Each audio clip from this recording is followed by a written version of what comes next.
Canadian forestry has a huge role to play in the fight against climate change, and that is this evolution in the mass timber industry to be able to revolutionize the way buildings are being constructed so that they're built in a much more environmentally friendly way. So Element 5 is a mass timber manufacturer.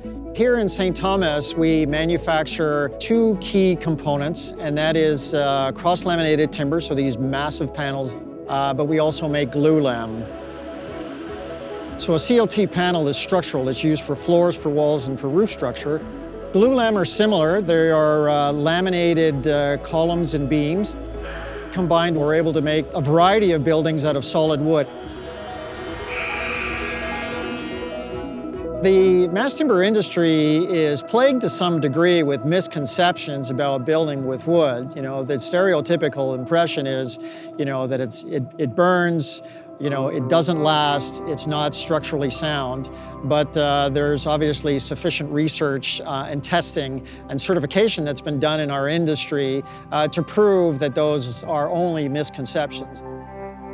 When we're building with wood, what we're doing is we're leveraging our forest's natural ability to absorb carbon dioxide and to store it in the form of these beautiful buildings.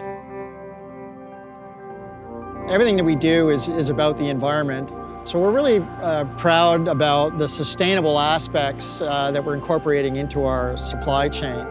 We now control our supply chain right from forest floor all the way through to finished product. Canada has one of the best managed forests in the world. We would not be doing what we're doing if Canada was not managing its forests sustainably.